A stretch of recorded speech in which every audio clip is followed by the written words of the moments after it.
পবিত্র জুমার দিন, শুক্রবার দিন অথবা রাত, যেই কোনো সময় একটি তাসবিহ পাঠ করিলে আল্লাহ বলেন, আমি তোমার হয়ে গেলাম।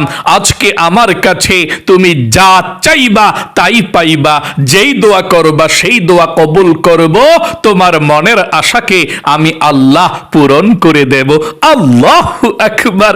প্রিয় দিনী ভাই এবং মহিলা, মা ও বোনেরা, তাই অবশ্যই শুক্রবার পবিত্র জুমার দিন অথবা রাতে যেই কোনো সময় এই তাসবিহটি আপনি অবশ্যই পাঠ করবেন। আপনি যা চাইবেন তাই পেয়ে যাবেন। এই তাসবিহটি পড়লে আল্লাহ খুশি হয়ে যায়, আল্লাহর আরশ পর্যন্ত কেঁপে ওঠে। আপনার অভাব অনটন আল্লাহ দূর করবে, আল্লাহ রিজিক দিবে, ধন সম্পদ দিবে, দুঃখ কষ্ট আল্লাহ দূর করে দেবে। আপনি যা চাইবেন এই তাসবিহটি পড়ে আল্লাহ তাই দিয়ে দিবে। নবীজি ওয়াদা করে বলেছেন, এই তাসবিহটি পড়ে আল্লাহর কাছে চাও, কি চাইবা, যা চাইবা তাই পেয়ে যাইবা।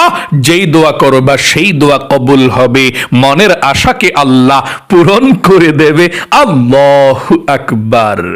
প্রিয় দিনী ভাই এবং মহিলা, মা ও বোনেরা, আমি অনুরোধ করে বলবো, জুমার দিন, শুক্রবার রাত অথবা দিনে যেই কোনো সময় একটিবার হলেও এই তাসবিহটি পড়ুন।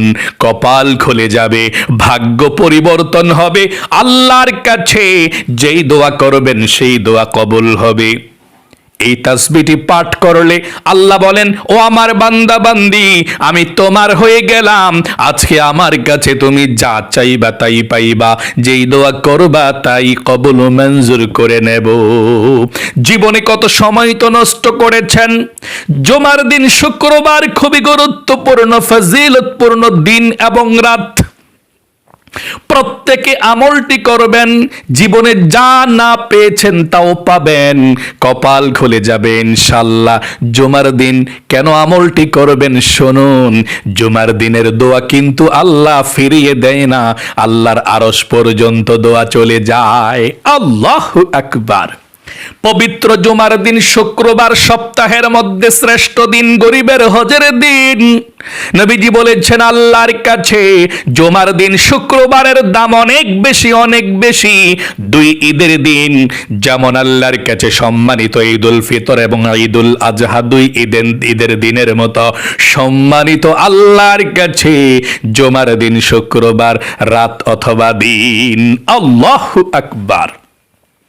হাদিসের মধ্যে নবীজি বলেছেন, জুমার দিন অথবা রাত যদি কোনো মুমিন মুসলমান মারা যায়, কবরের মধ্যে রাখলে কবরের মধ্যে আযাব দেওয়া হয় না, কবরের মধ্যে প্রশ্ন করা হয় না, ডিস্টার্ব করা হয় না, কবরের ফিতনা তাকে স্পর্শ করে না।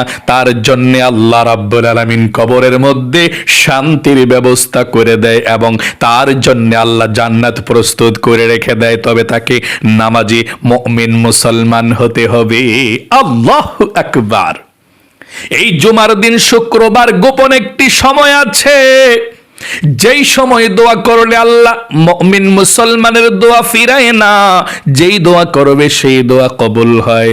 হযরতে আদম আলাইহিস সালামকে আল্লাহ বানিয়েছেন, সৃষ্টি করেছেন জুমার দিন, শুক্রবার। এবং আদম আলাইহিস সালামকে যখন আবার জান্নাতের মধ্যে প্রবেশ করালেন, সেই দিনটাও ছিল জুমার দিন, শুক্রবার। আদম আলাইহিস সালাম গন্ধম ফল খাওয়ার অপরাধে জান্নাত থেকে যেই দিন বের করে দিয়েছিল, সেই দিনটাও ছিল জুমার দিন, শুক্রবার। শত শত বৎসর পর্যন্ত আল্লাহর কাছে কান্না করেছে। যেই দোয়াটি পড়ে আল্লাহর কাছে কান্না করেছে এবং ক্ষমা পেয়েছে, সেই দোয়াটি বলছে, এই দোয়াটি পড়ার পর আল্লাহ রাব্বুল আলামিন যেদিন ক্ষমা করেছিল, সেই দিনটাও ছিল জুমার দিন, শুক্রবার। 350 বৎসর পর্যন্ত কান্না করেছেন আর এই দোয়াটি পাঠ করেছেন। আল্লাহু আকবার। আমার সঙ্গে হযরত আদম আলাইহিস সালাম যেই দোয়াটি পড়ে ক্ষমা চেয়েছিল আল্লাহর কাছে, আমার সঙ্গে দোয়াটি একটি বার পড়ুন। আল্লাহ আপনার জীবনের যৌবনের গুনাহগুলোকেও ক্ষমা করে দিতে পারে। দোয়াটি পড়ুন, মন থেকে পড়ুন। রব্বানা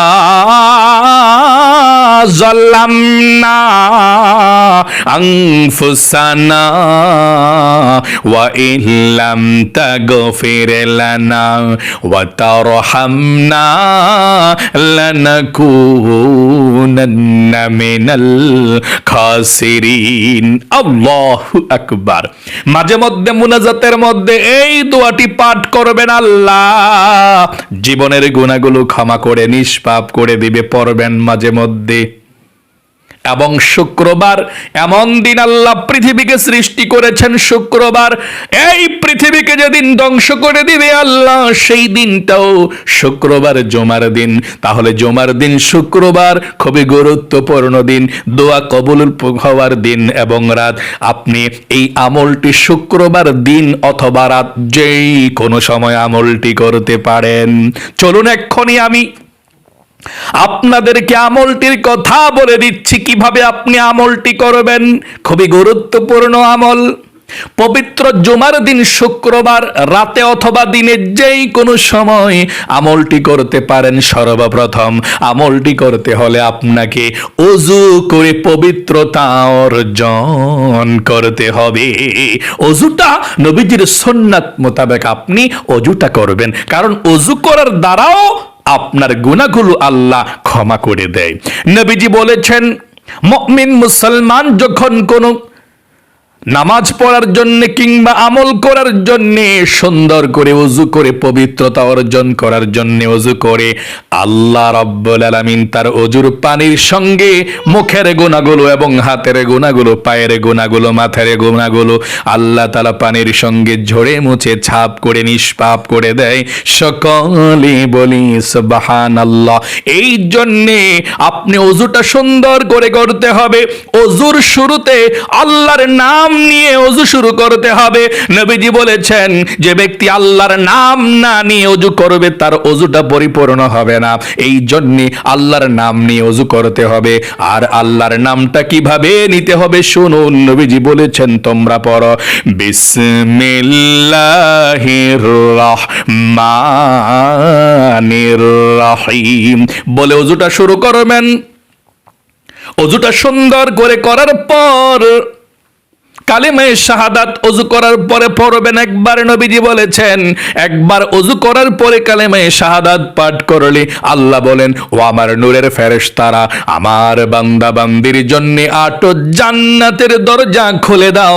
সে যেই কোনো জান্নাতের দরজা দিয়ে যেই কোনো জান্নাতে প্রবেশ করতে পারবে। আমার বান্দা বান্দি ওযু করার পরে কালিমায়ে শাহাদাত পাঠ করেছে, এই জন্য সব জান্নাতের দরজাকে উন্মুক্ত করে দিলাম। সকলে বলি সুবহানাল্লাহ।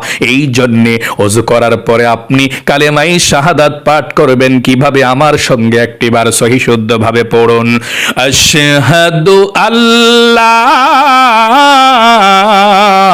ইলাহা ইল্লাল্লাহু ওয়াহদাহু লা শারীকা লাহু ওয়া আশহাদু আন্না মুহাম্মাদান আবদুহু ওয়া রাসূলুহু। তারপরে আপনি পবিত্র একটি জায়গাতে বসে যাবেন আমলটি করার জন্য।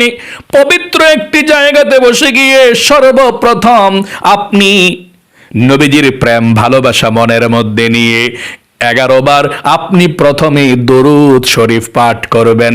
কোন দরুদ শরীফ পাঠ করবেন? নামাজের মধ্যে যেই দরুদ শরীফ পাঠ করেন এটাও পাঠ করতে পারেন, অথবা ছোট্ট দরুদ শরীফও পাঠ করতে পারেন, কোনো সমস্যা নেই। আপনি যদি 11 বার দরুদ শরীফ পাঠ করেন কি সওয়াব পাবেন শুনুন। 110টি রহমত আল্লাহ সঙ্গে সঙ্গে আপনার উপরে নাজিল করে দেবে। 110টি গুনাহকে আল্লাহ কেটে দিবে।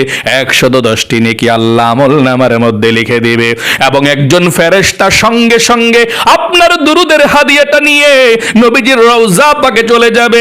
আল্লাহর নবীজিকে বলবে, ইয়া রাসূলুল্লাহ, অমুক দেশ থেকে অমুকের ছেলে অমুক, অমুকের মেয়ে অমুক আপনার উপরে দুরুদ পাঠিয়েছে। আপনি কবুল করুন।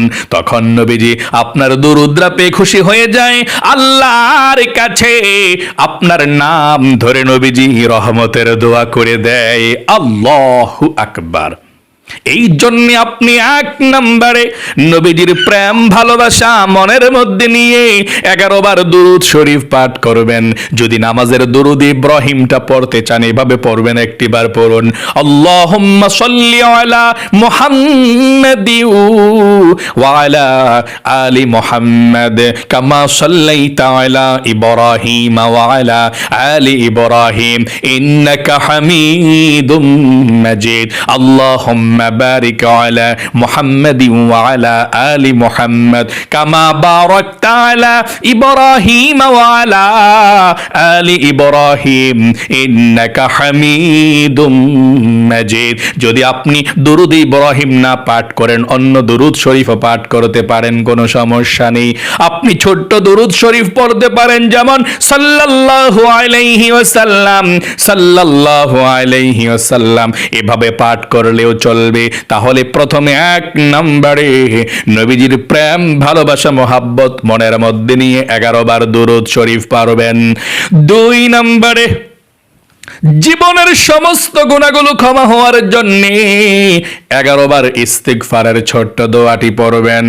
আপনি 11 বার পড়বেন, আল্লাহ আপনার জীবনের গুনাহগুলো ক্ষমা করে দেবে এবং আল্লাহ আপনাকে 5টি পুরস্কার দান করবে। 1 নম্বরে জীবনের গুনাহগুলো ক্ষমা করবে, 2 নম্বরে অভাব অনটন দূর করে রিজিক দিবে, ধন সম্পদ দিবে, 3 নম্বরে আল্লাহ আপনাকে নেক সন্তান দিবে, 4 নম্বরে আল্লাহ আপনাকে জান্নাতে প্রবেশ করাবে, 5 নম্বরে আল্লাহ আপনাকে জান্নাতের শরবত পান করাবে জান্নাতের নহর থেকে। সকলে বলি সুবহানাল্লাহ। তাহলে 2 নম্বরে আপনি 11 বার ইস্তিগফারের দোয়াটি পাঠ করবেন। আমার সঙ্গে পড়ুন, আস্তাগফিরুল্লাহ ওয়া আতুবু ইলাইহি, আস্তাগফিরুল্লাহ ওয়া আতুবু ইলাইহি। আবারও আমার সঙ্গে পড়ুন, আস্তাগফিরুল্লাহ ওয়া আতুবু ইলাইহি। এভাবে পাঠ করবেন। 3 নম্বরে 100 বার পাঠ করবেন লা ইলাহা ইল্লাল্লাহ, লা ইলাহা ইল্লাল্লাহ। এই কালেমাটা 100 বার পড়লে আল্লাহর নবীজি বলেছেন আল্লাহর আরশের মধ্যে নূরের খুঁটি পর্যন্ত হেলতে থাকে, দুলতে থাকে। আল্লাহ বলেন, ও নূরের খুঁটি, কি হয়েছে তোর, হেলতেছিস কেন, দুলতেছিস কেন? নূরের খুঁটি বলে, আল্লাহ জমিনের মধ্যে তোমার একজন গুনাহগার বান্দা বান্দি জীবনের সমস্ত গুনাহগুলো নিয়ে এই কালেমা পাঠ করেছে আর এখনো পর্যন্ত তার গুনাহগুলো ক্ষমা করা হয় নাই, আমি কিভাবে স্থির হতে পারি গো আল্লাহ? তখন নূরের খুঁটি বলে, এই কথা আমি থামবো না, তোমার বান্দা বান্দিকে যদি ক্ষমা করা না হয়। আল্লাহ বলেন, নূরের খুঁটি, তারা কি আমাকে দেখেছে? আল্লাহ না, আপনাকে দেখে নাই। জান্নাত জাহান্নাম দেখেছে? না, আল্লাহ জান্নাত জাহান্নামও দেখে নাই। আখিরাত দেখেছে, কবর আযাব দেখেছে? না, আল্লাহ দেখে নাই। আল্লাহ বলেন, রে নূরের খুঁটি, যেই বান্দা বান্দি আমাকে না দেখে, জাহান্নাম না দেখে এবং আখিরাত কবর আযাব না দেখে কালেমা পাঠ করেছে, আমাকে স্বীকার করেছে, আমি এক, আমার কোনো শরীক নাই, সাক্ষী থাক, আমার সেই গুনাহগার বান্দা বান্দির জীবনের যৌবনের গুনাহগুলো ক্ষমা করে দিলাম। তখন নূরের খুঁটি স্থির হয়ে যায়। সকলে বলি সুবহানাল্লাহ। এই কালেমাটা এত ফজিলতপূর্ণ, মুসা নবী একবার বলেছিল, আল্লাহ পৃথিবীর মধ্যে সবচেয়ে শ্রেষ্ঠ ফজিলতপূর্ণ তোমার কাছে একেবারে স্পেশাল বাক্য কোনটা, আমাকে সেটা শিখিয়ে দাও, সেটার মাধ্যমে আমি তোমাকে স্মরণ করব, তোমাকে খুশি করার জন্য ডাকবো। আল্লাহ বললেন, মুসা তুমি লা ইলাহা ইল্লাল্লাহ পড়ো। মুসা বলল, আল্লাহ এটা না, এর চেয়েও শ্রেষ্ঠ, এর চেয়েও শক্তিশালী, এটা তো সবাই জানে, সবাই পড়ে, সহজ। আল্লাহ বলেন, রে মুসা এটা সহজ, সবাই জানে, সবাই পড়ে, কিন্তু এটার ওজন কত জানো নি রে মুসা? 7 আসমান 7 জমিন যদি এক পাল্লায় রাখা হয়, আরেক পাল্লায় যদি লা ইলাহা ইল্লাল্লাহ রাখা হয়, তাহলে কালেমার পাল্লাই আল্লাহ রাব্বুল আলামিন ভারী করে দিবে, কালেমার পাল্লাই ওজন হয়ে যাবে। আল্লাহু আকবার। কালেমার এত দাম, তাহলে 100 বার পড়বেন লা ইলাহা ইল্লাল্লাহ এতটুকু, আর 100 বার পড়ার পরে একবার পড়বেন পড়বেন পুরোটা কালেমা এভাবে আমার সঙ্গে একটিবার পড়ুন, লা ইলাহা ইল্লাল্লাহু মুহাম্মাদুর রাসূলুল্লাহ সাল্লাল্লাহু আলাইহি ওয়াসাল্লাম। তাহলে 3 নম্বরে 100 বার পড়বেন কালিমা তাইয়্যিবা লা ইলাহা ইল্লাল্লাহ। 4 নম্বরে অভাব অনটন দূর হওয়ার জন্য, আল্লাহর তরফ থেকে গায়বী ধন সম্পদ রিজিক পাওয়ার জন্য, আপনার রিজিকের যত বাধা আছে ইনকামের উপরে সব বাধাগুলো কেটে যাওয়ার জন্য, আল্লাহর তরফ থেকে রিজিক পাওয়ার জন্য 41 বার এই ছোট দোয়াটি পড়বেন। এই দোয়াটি হলো আল্লাহর 2টি নাম একসঙ্গে পড়বেন 41 বার। এভাবে আমার সঙ্গে পড়ুন, ইয়া রাজ্জাকু ইয়া আল্লাহ, পড়ুন ইয়া রাজ্জাকু ইয়া আল্লাহ, ইয়া রাজ্জাকু ইয়া আল্লাহ। আবারও পড়ুন ইয়া রাজ্জাকু ইয়া আল্লাহ। 5 নম্বরে 41 বার আপনি এই ছোট্ট দোয়াটিও পাঠ করবেন, যেই দোয়া পড়লে আল্লাহ বলেন আমি তোমার হয়ে গেলাম, আজকে আমার কাছে যা চাইবা তাই পাইবা। নবীজি বলেছেন এই দোয়া পড়ার পরে আল্লাহর কাছে যাও, কি চাইবা ওই আল্লাহর কসম তুমি যা চাইবা তাই পাইবা। আল্লাহু আকবার। আর সেই দোয়াটা 41 বার পড়বেন আমার সঙ্গে পড়ুন, ইয়া যাল জালালি ওয়াল ইকরাম। এই আল্লাহর নামটাই 41 বার, ইয়া যাল জালালি ওয়াল ইকরাম, ইয়া যাল জালালি ওয়াল ইকরাম 41 বার পড়বেন। 6 নম্বরে সর্বশেষ আবারও প্রথমের মতো আপনি দুরূদ শরীফ পাঠ করবেন 11 বার, যেমন সাল্লাল্লাহু আলাইহি ওয়াসাল্লাম। তারপরে আল্লাহর কাছে মুনাজাত করবেন আল্লাহুম্মা আমিন বলে। মুনাজাতের মধ্যে 3 বার পড়বেন, ইয়া যাল জালালি ওয়াল ইকরাম, ইয়া যাল জালালি ওয়াল ইকরাম, ইয়া যাল জালালি ওয়াল ইকরাম। আল্লাহর কাছে চোখের পানি ছেড়ে দিয়ে জীবনের গুনাহগুলো ক্ষমা চাইবেন, মাপ চাইবেন, আল্লাহর কাছে হায়াত চাইবেন, আল্লাহর কাছে রিজিক চাইবেন, অভাব অনটনের কথা আল্লাহর কাছে বলবেন, দুঃখ কষ্টের কথা আল্লাহর কাছে বলবেন। আয় আল্লাহ অভাব অনটনের মধ্যে আছি, দুঃখ কষ্টের মধ্যে আছি, আল্লাহ অভাব অনটন দূর হয় না, দুঃখ কষ্ট বালা মুসিবত দূর হয় না, আল্লাহ সব দূর করে দাও, আল্লাহ শান্তি দাও, রহমত দাও, বরকত দাও, সবাইকে সুস্থ রাখো। আল্লাহর কাছে সুস্থতা চাইবেন এবং আল্লাহর কাছে যারা দুনিয়া থেকে বিদায় নিয়ে চলে গিয়েছে অন্ধকার কবরে, মা বাবা দাদা দাদি নানা নানি সবার জন্য আল্লাহর কাছে দোয়া করবেন, কপাল খুলে যাবে। একটিবারের জন্য হলেও শুক্রবার রাত অথবা দিন যেই কোনো সময় আমলটি করুন, আপনার ভাগ্যটাকে আল্লাহ পরিবর্তন করে দেবে। আল্লাহর আরশের মধ্যে কম্পন সৃষ্টি হয়ে যাবে শুক্রবারে দিন অথবা রাত একটিবারের জন্য হলেও আমলটি করলে। আল্লাহ আপনাকে কবুল করুক, আপনার জীবনকে সুন্দর করুক, আপনার মনের নেক আশাগুলো আল্লাহ পূরণ করুক। সকলে কমেন্ট বক্সের মধ্যে লিখবেন আমিন এবং ভিডিওতে একটি লাইক দিবেন। যারা কমেন্ট বক্সের মধ্যে আমিন লিখে দোয়াতে অংশগ্রহণ করেছেন, ও আল্লাহ তাদেরকে তুমি কবুল করো, মঞ্জুর করো, মনের আশা পূরণ করো, জীবনে একবার হলেও মক্কা মদিনায় যে মনের আশা পূরণ করে দাও, আমিন। আজ পর্যন্তই, আবারও অন্য কোনো ভিডিওতে দেখা হবে ইনশাআল্লাহ। সেই পর্যন্ত আপনাদের সকলের সুস্বাস্থ্য আল্লাহর কাছে কামনা করে আজ এখানে বিদায় নিচ্ছে। আসসালামু আলাইকুম ওয়া রাহমাতুল্লাহি ওয়া বারাকাতুহু।